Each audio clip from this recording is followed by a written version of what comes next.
Hare Krishna, Krishna Krishna, Hare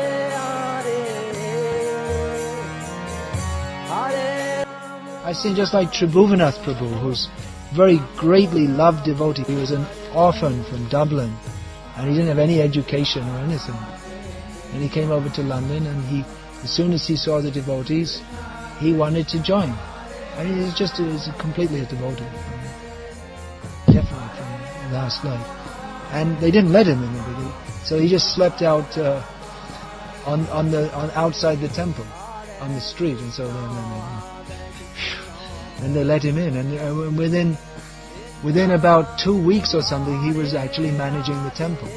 He didn't have the post of temple president, but he was doing so many services and organizing, and not by, you do this, but he was so enthusiastic to serve, and then the responsibilities naturally fell onto him, and he took it up in a manner, in such a pleasing manner, that everyone was very happy to cooperate with him, and no one could say no to him because he was so charming. He was a charismatic leader, but in the best of ways. And when we say charismatic leader, we usually think of someone who's putting on a show to exploit people, but he was actually by his just tremendous Krishna consciousness, he carried everyone along.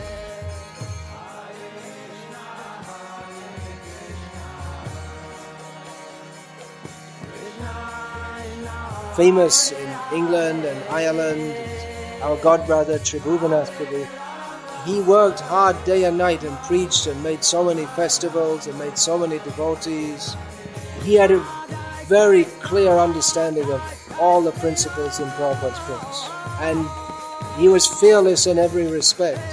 He wasn't afraid to go into universities with all professors and just preach Krishna consciousness. He's very straightforward and say all evolutionary theory is all bogus, and without any scientific background, or just with the teachings of Bhagavad Gita as he'd heard them from Prabhupada, he'd just defeat everyone, and they'd be happy because he was so happy in Krishna's service. So definitely he got the full mercy of Srila Prabhupada. But we can't say that, well, you don't have to follow everything, because Tribhuvanatha Prabhu, he often didn't chant all his rounds in the morning, but then in the morning, it wasn't that he was sleeping all night. He'd be cooking for the devotees, or driving to go to another festival site, or he'd be up all night doing kirtan. He often did that at festivals. So if you see just one side, well, he didn't follow the standard sadhana. But what did he do? He was fully engaged, high intensity in the preaching mission. So in this way, it's clear that he got the full mercy of Srila Prabhupada.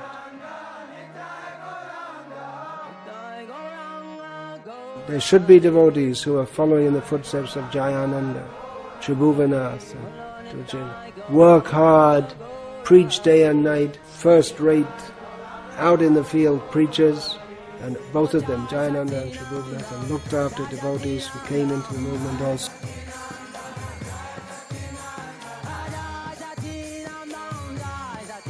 Our revered godbrother Tribhuvanatha Prabhu, he was preaching in England and Ireland and Africa, and in the last 15 years or so. Before that he was preaching in the Middle East and India, so many places. He got cancer at a young age and he died, he was maybe 50 or something like that, 50 years old. So he lived a glorious life. And many people used to say to him, well, you should slow down, you'll get sick, but he wasn't in his nature to stop serving Krishna even for a moment.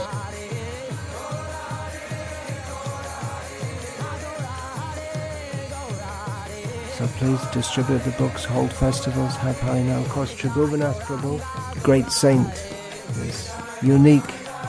Derek was saying to me, I thought I was missing Tribhuvanatha, but Tribhuvanatha Prabhu's response, well, that's what he said to Giridhari. He said, well, just go on doing the programs.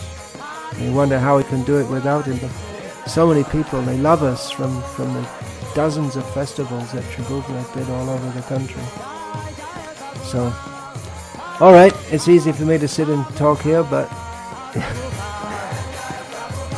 you're all the active workers in the field.